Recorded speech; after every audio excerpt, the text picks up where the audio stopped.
잠언 10장 1절에서 16절에 있는 말씀을 우리 다 같이 합독하시겠습니다. 솔로몬의 잠언이라 지혜로운 아들은 아비를 기쁘게 하거니와 미련한 아들은 어미의 근심이니라.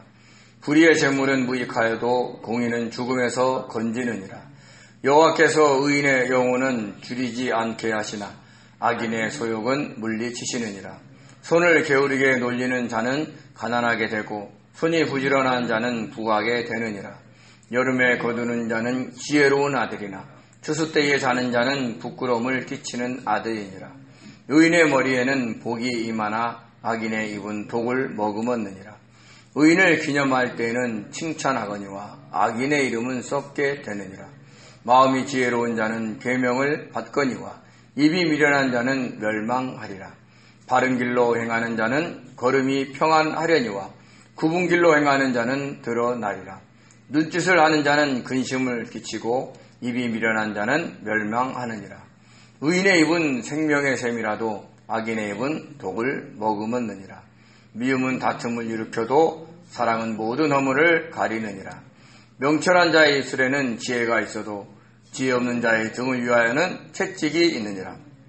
지혜로운 자는 지식을 간직하거니와 미련한 자의 입은 멸망에 가까우니라. 부자의 재물은 그의 견고한 성이요 가난한 자의 궁핍은 그의 멸망이니라. 의인의 수고는 생명에 이르고 악인의 소득은 죄에 이르느니라. 아멘. 우리가 지금 계속해서 잠언을 살펴보고 있습니다. 잠언은 구조적으로 보면 1장에서 29장까지가 솔로몬이 쓴 잠언입니다. 그리고 잠언 30장은 아굴의 잠언입니다. 아굴이 쓴 잠언이고요. 그리고 잠언 31장은 르무엘의 왕 어머니의 잠언입니다. 그리고 어머니가 르무엘 왕에게 교훈하는 잠언으로 되어 있습니다. 이렇게 잠언은 이런 식으로 구별할 수 있는데 특별히 이 솔로몬의 잠언을 두 부분으로 나눌 수 있습니다. 1장에서 9장까지는 솔로몬이 아들들에게 교훈하는 잠언이에요. 저와 여러분이 지난 시간까지 살펴본 내용이 다 이 내용입니다. 그리고 오늘부터 살펴볼 10장에서 29장에 있는 말씀은 솔로몬이 일반 백성들에게 교훈하는 잠언인데 모두 375개의 격언으로 되어 있어요.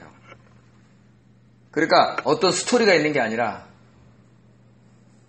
옛날 우리가 명언집이라든지 속담집인 것처럼 한 문장에 두 개의 메시지가 대꾸를 이루고 있어요. 의인이 나오면 악인이 나오고 지혜로운 자가 나오면 미련한 자가 나오고 부자가 나오면 가난한 자가 나오고 대부분 이런 식입니다. 그러면서 강조를 어떻게 할까요? 어디다 둘까요? 미련한 자에게 두겠어요? 가난한 자에게 두겠어요? 지혜로운 자? 부유한 자에게 두겠죠. 결국은 하나님께로 가는 사람을 만들기 위해서 그렇지 못한 자를 대비해 놓고 너희는 의인의 길로 가라. 의인의 삶을 살아라. 라고 격려를 하고 있는 겁니다.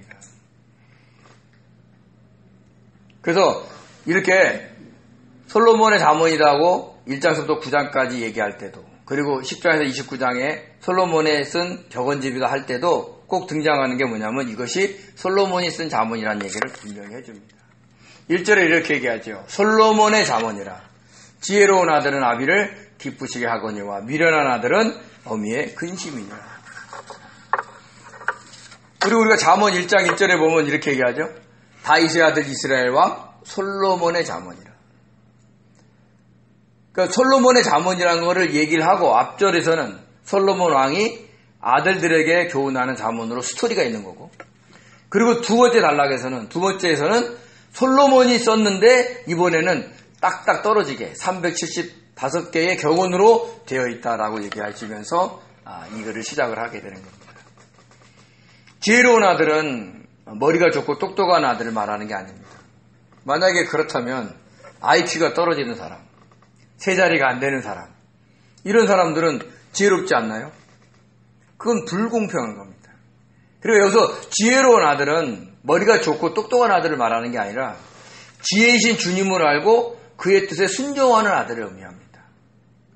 그래서 자녀들이 어려서부터 주님을 알고 주님의 뜻대로 살아가는 그 모습을 보면서 아버지가 보고 기뻐한다는 거죠. 여기서 아버지와 어머니는 그 부모를 대표하는 말이에요. 그래서 믿음의 아버지인 부모가 아들인 자녀들이 주님을 잘 믿고 구원받아서 이 땅에서 주님의 뜻대로 살다가 천국에 가는 것을 보면 얼마나 기쁘겠어요. 물론 보고 가는 부모도 계시지만 대부분 천국에서 기다릴 겁니다. 근데 요즘에 믿는 사람들 중에서도요, 자녀들이 주님을 잘 믿든 안 믿든 이 땅에서 잘 살면 복인 줄 아는 사람 많아요. 그거는 그분이 느끼는 기쁨은 진짜 기쁨이 아닙니다. 아비가 느끼는 기쁨은 그 지혜신 주님을 아는 자로 살아가는 그 자녀들의 모습을 보는 거예요. 그래서 이 땅에 아무리 잘 살아도 주님을 알지 못하면 그거처럼 마음이 힘든 건 없는 겁니다. 그래서 반면에 미련한 아들은 어미의 근심이 된다 하고 얘기를 했습니다. 여기서 미련한의 히브리어가 캐실인데요. 바보, 멍청이, 어리석은 사람이라는 뜻인데 여기서 미련한 자는 마치 바보스러울 정도로 하나님을 알지 못하고 주님을 알지 못하고 자기의 생각대로 자기 고집대로 살아가는 사람들을 이야기를 하는 겁니다. 그러면 이 땅에 미련한 사람이 많을까요? 적을까요? 많죠. 저와 여러분도 대부분 이반열에 있습니다. 근데 그것으로 인해서 어미가 근심한다는 거예요. 이건 단순하게 그냥 아유 어떡하나 이런 근심이 아니에요. 비통해 한다는 거예요. 왜 그럴까요? 그 자녀가 주님을 알지 못해서 지옥에 가는데 기뻐할 부모가 어디 있겠냐는 거예요. 저와 여러분은 때로는 이런 심정으로 자녀를 위해서 기도하셔야 돼요. 물론 잘 믿는 자녀들을 두는 분들은 이러지는 않겠지만 아직 지금 믿음 생활하지 않는 자녀를 둔 사람, 저 같은 사람은 이런 마음으로 기도를 해야 한다는 거예요. 주님 도와달라고. 우리 자녀들에게 믿음 달라고. 그 믿음 잃지 말게 해달라고. 요즘에는 말을 하면 듣질 않습니다. 그래서 기도해야 돼요. 그래서 저도 기도 많이 하는 편입니다. 아들을 위해서. 믿음 잃지 않게 해달라고. 왜 그러냐면 주님께서도 우리를 뭐라고 얘기하냐면 암탉이 그 새끼를 모은 것 같이 내가 너희를 모으려고 수많은 선지자들을 보냈는데 듣질 않았다는 얘기를 하는 거예요. 요즘에는 잘 안 듣습니다. 교회 얘기하면 고리타분한 얘기를 듣습니다. 사탄이 세상을 이렇게 변화시키고 있어요.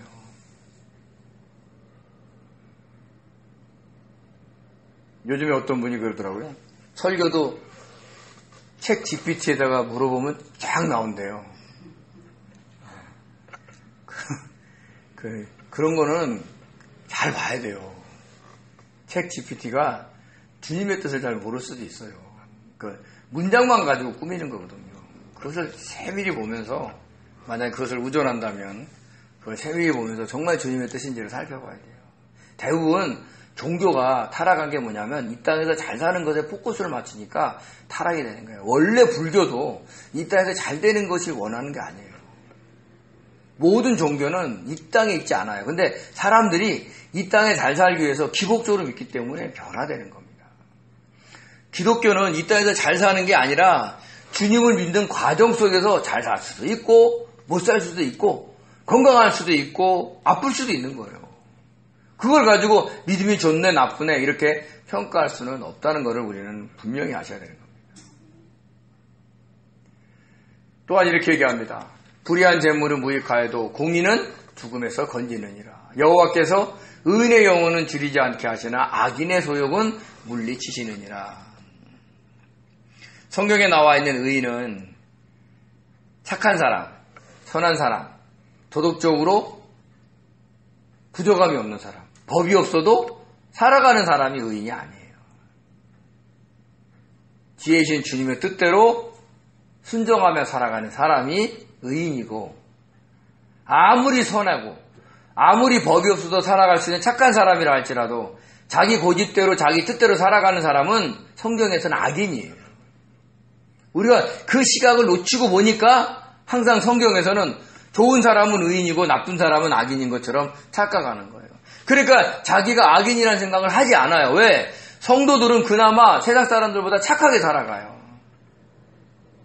근데 자기 고집대로 살아간다는 것이 하나님 앞에 악이라는 것을 모르기 때문에 이 잠언을 읽으면서 내가 악인일 수밖에 없다는 그 현실에 하나님 앞에 회개하고 자복하지 않는다는 거죠. 다 의인인 줄 알아요. 다 잘 사는 줄 알아요. 그렇지 않다는 것을 우리는 분명히 아셔야 되는 겁니다. 여기서 불의한 재물, 이것은요, 히브리 오차르인데 이건 돈을 얘기하는 게 아니에요. 돈을 포함해서 그 모든 재산을 모아놓은 곡간, 창고 같은 거예요.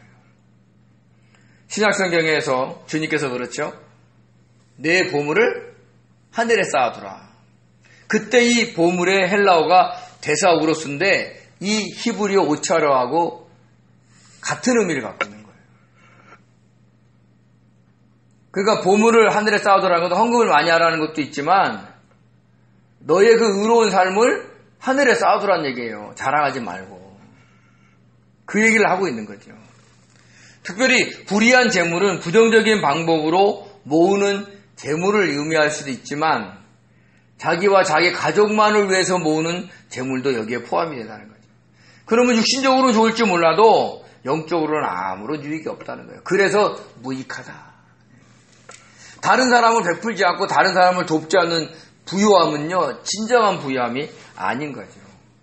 그래서 그 재물이 어떻게 될지 몰라요.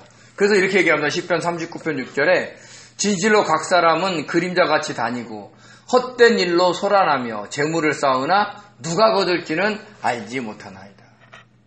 지금 막 나이 많은 사람도 막 몇십억, 몇백억 있는데도 막 계속 투자해서 돈 벌려고 그러죠. 그리고 죽으면 무슨 일이 생겨요? 자녀들 싸움 나요. 그리고 자녀들이 폐인이 될 수도 있다. 본인이 쓸 줄도 모르면서 소란스럽게 재물을 모으는 사람이 현대인이라는 걸 아셔야 되는 거예요. 그래서 주님께서 하나님과 재물을 겸하여 섬기지 못한다. 그때의 재물은 맘모나스예요. 맘몬심. 그때 재물은 돈을 의미하는 겁니다. 눈에 보이는 부동산, 동산 다 포함된 거예요. 그것만 의지하는 거지. 그래서 돈이 있는 사람은 주님께 기도 잘 안 합니다. 왜요? 돈으로 해결하면 되니까. 그러니까 맘몬이 신이 돼 있다는 거죠. 그거를 조심하라 이렇게 얘기를 하고 있다는 겁니다. 그러면서 불의한 재물은 의미가 없어. 도움이 안 돼. 근데 공의는 죽음에서 건진다. 공의가 뭐냐? 공의로우신 하나님의 뜻대로 살아가는 거예요. 그렇게 살면서 모은 물질로 살아가는 사람은 그 공의로우신 하나님 뭐라 그래요? 너희는 고아와 가부와 가난한 자와 나그네를 도우라? 돕지 마라? 도우라 그랬죠. 그 물질을 어려운 사람한테 흘려보내는 거예요. 그리고 그 사람 삶이 어떻게 돼요? 하나님의 뜻대로 사는 삶을 보여주면서 그가 주님을 믿는 모습을 보여주면서 복음을 전하니까 다른 사람들이 그걸 듣고 영혼이 구원이 되는 거예요. 그래서 공의는 죽음에서 건지느니라. 그러니까 우리의 삶이 얼마나 중요한지 몰라요. 저와 여러분이 겉으로는 물질도 없고 지위도 낮지만 우리가 정말 주님 뜻 안에서 살면서 복음을 전한다면 누군가는 우리를 통해서 구원을 받고 영원한 생명을 얻는다는 거죠. 그걸 이야기를 하고 있다는 것을 잊지 마시기 바랍니다. 그러면서 이렇게 얘기합니다. 여호와께서 의인의 영혼은 줄이지 않게 하시나. 그래서 여기서 영혼의 혼이요 네페시입니다. 그러니까 우리의 지정의예요. 이 얘기는 뭐냐면 의인의 영혼을 줄이지 않게 해주겠다는 것은 우리가 주님의 뜻대로 의인의 삶을 살다 보면 주님이 우리와 함께 계시는 것을 우리가 알고 느낀다는 거예요. 그러면 어떤 삶을 살아요? 성령 충만한 삶을 사는 겁니다. 그래서 그것을 보고 줄이지 않는다는 얘기를 하는 거예요. 오늘날 저와 여러분의 삶에 매일 주님의 역사, 성령의 역사를 느끼십니까? 못 느끼죠. 왜 못 느낄까요? 관심이 없어요, 거기에. 관심을 가지려면 어떻게 돼요? 무슨 순간순간이라도 주님께 묻고 성령의 도우심을 기다리고 있어야 돼요. 주님 이거 어떻게 해야 됩니까? 제가 예배 전에 프린터기가 고장이 나가지고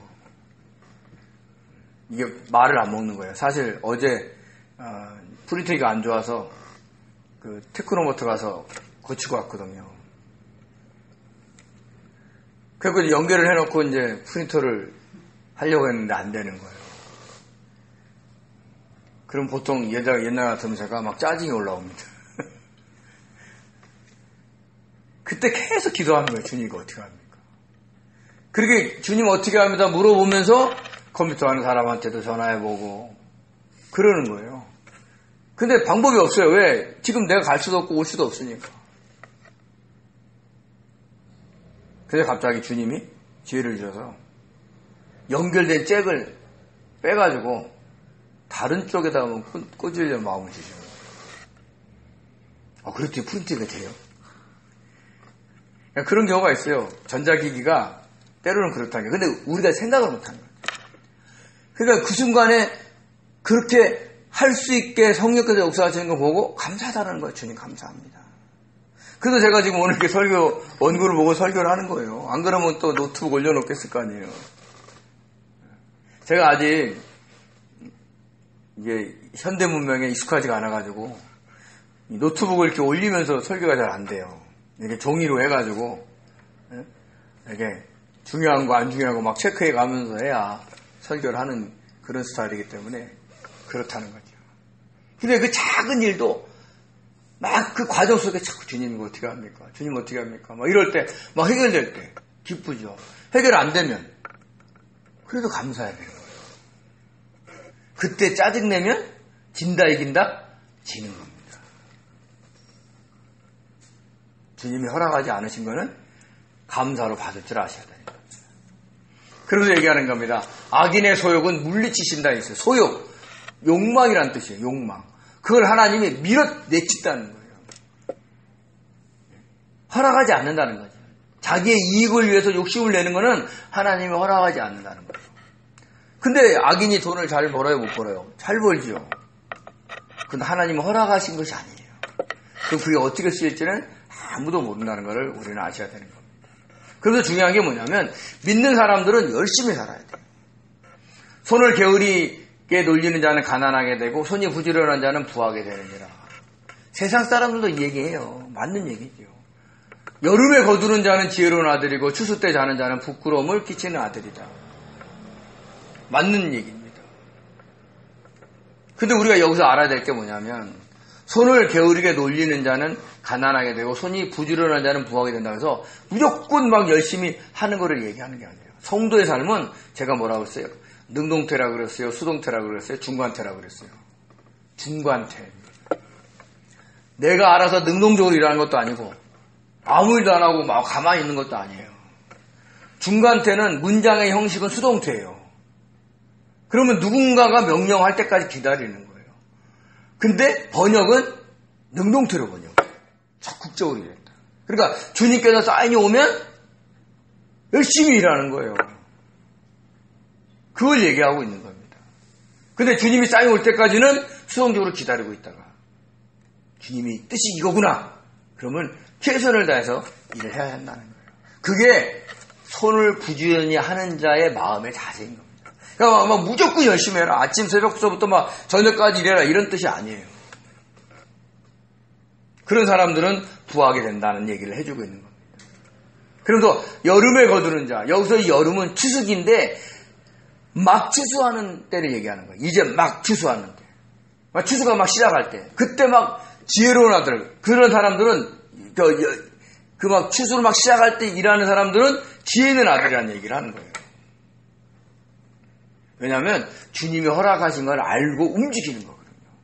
쉽게 얘기해서 100m 출발선에서 막 기다리고 있던 운동선수처럼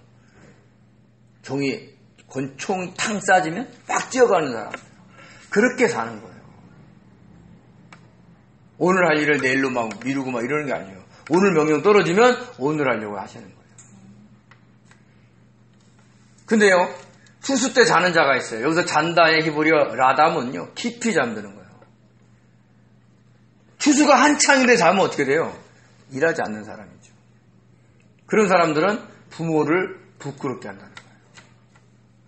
부끄럽다. 부모가 수치를 느낀다는 거예요. 얘기를 하는 겁니다.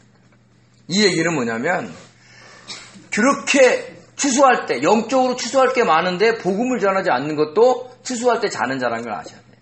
그래서 저와 여러분은 지금은 막 전도연기를 다니고 전도를 못하더라도 일상의 삶에서 믿는 자로 살고 틈만 나면 복음을 전하려고 하셔야 돼요. 그러는 사람이 추수 때 잠을 자지 않는 겁니다. 언제 어느 순간인가 저와 여러분의 주변에 하나님이 복음을 전해야 될 사람을 줄지 몰라요. 그러기 위해서는요, 세상 사람도 인정하는 삶을 살아야 되고, 그리고 허락됐을 때 그 사람에게 예수를 전해야 한다는 것을 잊지 마시기 바랍니다.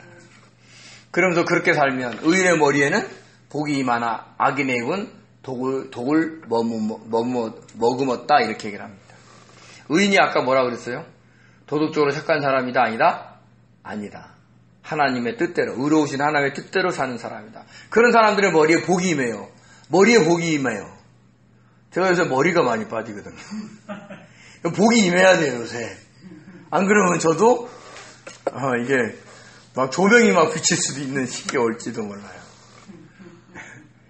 주님 기도하고 주님 머리에도 손 얹고 이 머리에 복을 주시옵소서, 수시 많게 주시옵소서 이렇게 기도해야 되겠어요? 그런 뜻이 아니죠. 의인의 머리에 복이 있어요. 뭐예요 그게? 여기에 관을 씌워주신다는 거예요. 의롭게 살면 나중에 주님이 의의 면류관, 생명의 면류관을 준다는 얘기를 하고 있는 겁니다. 그런데 반대로 악인의 입이 뭐예요? 자기가 막 자기 뜻대로 막 살아가는 사람들을 의미하고 있는 거잖아요. 근데 이 악인의 입은 어떤 입이냐면 막 다른 사람한테 겉으로는 막 좋은 얘기를 해요. 그 사람만을 위해서 하는 얘기인데 속으로는 자기의 이익을 챙기는 거예요. 그 사람 말에는 그렇게 악이 있다는 얘기를 하는 거예요. 여기서 독의 히브리어 하마스는요, 부당한 행위, 불법, 악이 있다는 거죠. 이걸 머금는다 그런 것은 뭐냐면 감춰져 있다는 거예요. 그래서 저와 여러분에게 이유 없이 잘 대해주려고 다가오는 사람은 조심하셔야 돼요. 절대로 저와 여러분에게 공짜로 돈 줄 사람 없고 공짜로 뭐 해줄 사람 절대 없어요. 뭔가 목적이 있기 때문에 다가오는 거예요. 그걸 알고 분별할 줄 아는 그런 지혜로운 성도 되시기 바랍니다. 그래서 머금고 있다고 그러잖아요. 그 입에 독이 있는데 안 보여줘. 그럼 우리가 잘 몰라요. 그래서 늘 주님께 기도하면서 분별할 수 있게 해달라고 해야 됩니다. 이 7절은요, 세번역을 보면 좀 이해가 쉽습니다. 세번역에 보면 의인은 칭찬을 받으며 기억되지만 악인은 그 이름마저 기억에서 사라진다, 이렇게 뜻이 해석이 되고 있어요. 이 얘기는 뭐냐면 의로우신 하나님 뜻대로 살아가는 의인은 어려운 사람들을 돕기 때문에 그들의 기억에 남는 거예요. 근데 자기 욕심을 먼저 채우려고 하는 사람들의 이름은 없어졌다는 거예요. 그래서 우리가 역사적으로 공부를 많이 하면 거기에 악인들 많이 나와요. 스탈린, 히틀러, 세계 로마 황제들, 독재자들 많이 나와요. 근데 그 악인들의 이름이 많아요? 아니면 선한 사람들의 이름이 많아요?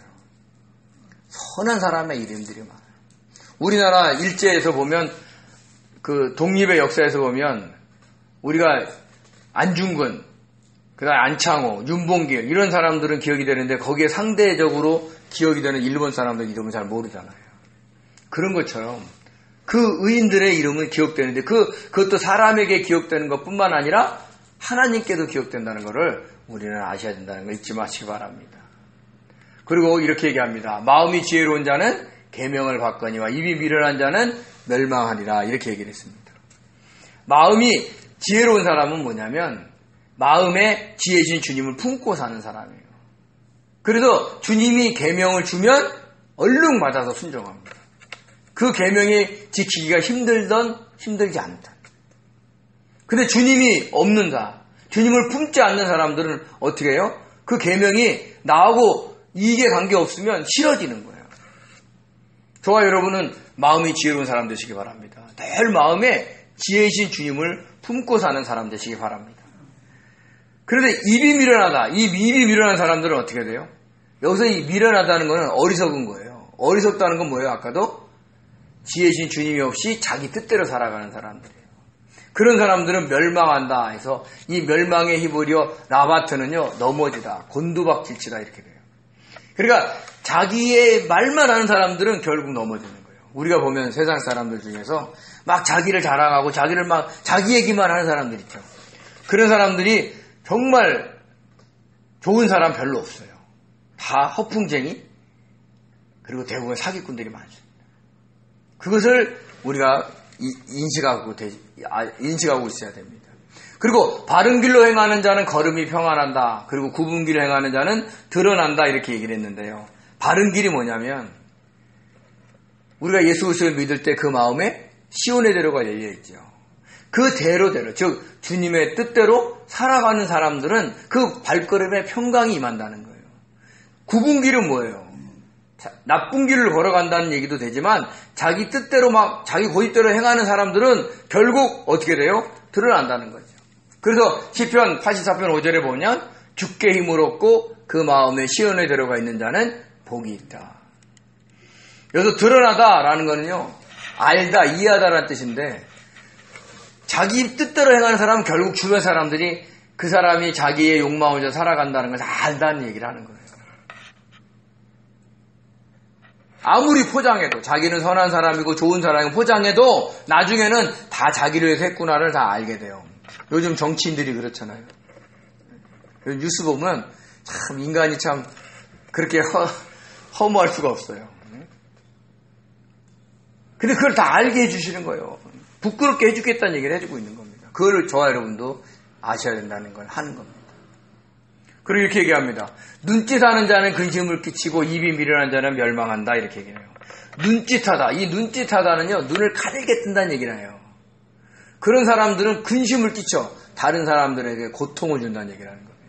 내가 어떤 사람한테 다가서 눈을 이렇게 가늘게 뜨면 좋은 의미예요, 나쁜 의미예요? 나쁜 의미죠. 경계하는 의미?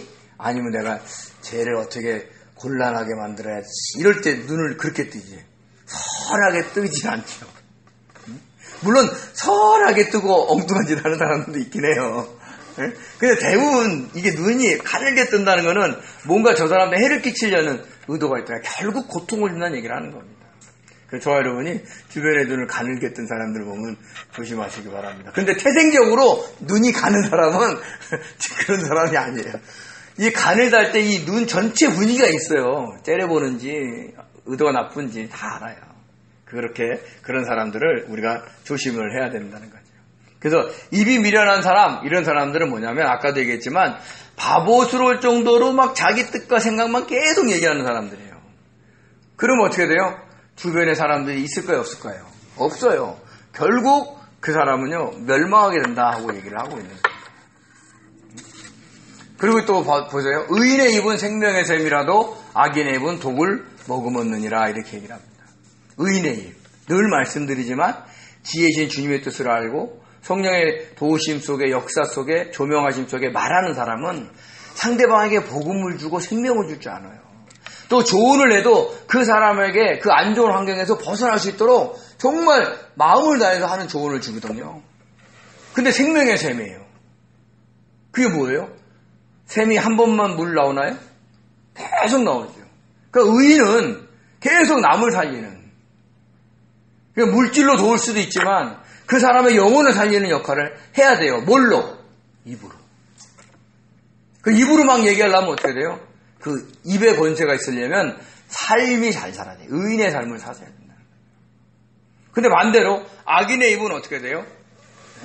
그 사람들은 거칠고 강압적일 때가 많아요. 그래서 똑같이 아까 얘기하는 독을 머금었다. 독을 입에 감추고 있다라고 얘기를 하는 거예요. 내가 너를 정말 아껴서 내가 조언해 주는 거야. 그러면서 막 쌍소리하고 막 거칠게 얘기하고 이런 사람들은요, 진짜 그 마음이 없는 거예요. 사람은 인격적으로 존중하지 않는 사람, 그런 사람들의 입은 거칠 수밖에 없다는 걸 아셔야 됩니다. 그래서 이것은 진리지요. 미움은 다툼을 일으켜도 사랑은 모든 허물을 가리운다. 이게 미움의 히브리어 신하는요, 막 증오하는 걸 얘기하는 거예요. 사람을 증오하는데 다툼이 안 일어날까요? 왜요? 뭐든지 꼴보기 싫어. 그러면 그 사람이 어떤 제안을 하고 함께 일을 때 그 사람하고 평화를 누리면서 호흡을 맞춰가면서 일할까요? 사사건건 그냥 말을 건져요. 그러면 이제 다툼이 일어나게 되는 겁니다. 그렇지만 사랑은 모든 허물을 덮는다는 거죠. 근데 우리가 믿지 않는 사람이 이 땅에 있을까요? 저도 어떤 사람은 이상하게 마음에 안 들 때가 많아요. 그 사람이 나한테 특별히 잘못하지 않았는데 그 사람은 왠지 불편해. 그래서 저는 그럴 때마다 기도합니다. 주님, 제가 저 사람하고 내가 뭔가 맞지 않는 게 있는데 내가 저 사람을 이해하고 품을 수 있게 해달라고. 그러면 이제 그게 바로 안 되고 어느 순간 하나님 허락하실 때 되면 그 사람도 이해하고 품게 돼요. 우리 능력은 안 돼요. 기도해야 됩니다. 그리고 이렇게 얘기합니다. 명철한 자의 입술에는 지혜가 있어도 지혜 없는 자의 등을 위하여는 채찍이 있느니라. 이렇게 얘기합니다. 명철이 뭐라 그랬어요? 성령을 상징한다고 그랬죠. 그러니까 이 얘기는 뭐냐면 성령의 조명하심에 따라 말하는 자는 지혜가 있어. 즉 지혜가 누구라고 그랬어요? 주님이죠. 주님의 뜻을 전한다는 거예요. 자기 뜻을 전하는 게 아니에요. 자기의 의도를 전하는 게 아니에요. 주님이 원하시는 걸 전하는 거죠. 근데 여기서 지혜 없는 자는 주님이 없는 자가 아니에요. 여기서 지혜가요. 히브리어로 레브예요. 마음. 네? 마음.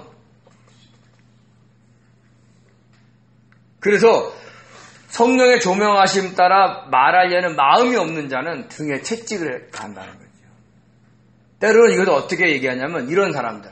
그러니까 자기가 원하는 의도를 갖고 얘기하는 사람들에게 항상 하나님이 인생의 무거운 짐을 져줄 수 있다는 거예요. 그래서 저와 여러분이 할 수만 있으면 주님의 뜻대로 전하는 그런 복된 성도 되시기 바랍니다. 그러면 14절에 그래요. 지혜로운 자는 지식을 간직하거니와 미련한 자의 입은 멸망에 가깝다. 이렇게 얘기를 합니다.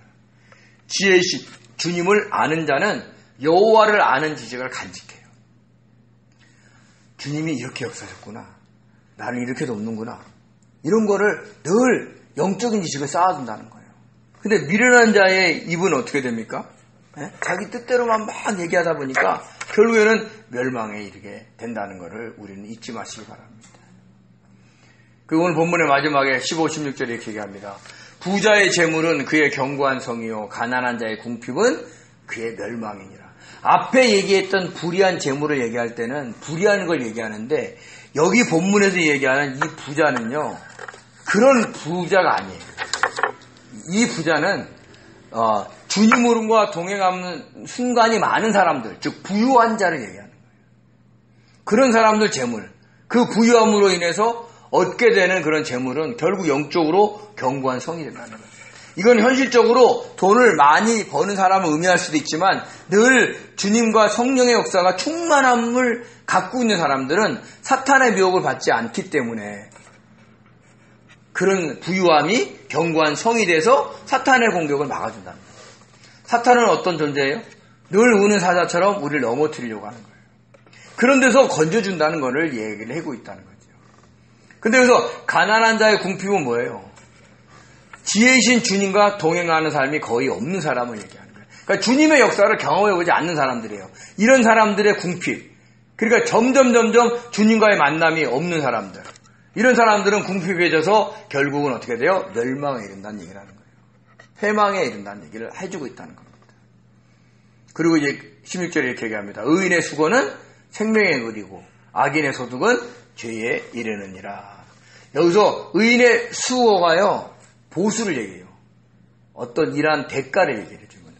그러니까 의인의 삶으로 해서 얻어지는 대가가 뭐냐? 돈, 명예 아니야. 생명이라고 합니다. 지혜신 주님의 뜻대로 살아가게 되면 그 생명이신 주님을 맛보는 겁니다. 그래서 요한일서 5장 12절에 이렇게 얘기하죠. 아들이 있는 자에게는 생명이 있고 아들이 없는 자에게는 생명이 없느니라. 아들이 있다 이 얘기는 뭐예요?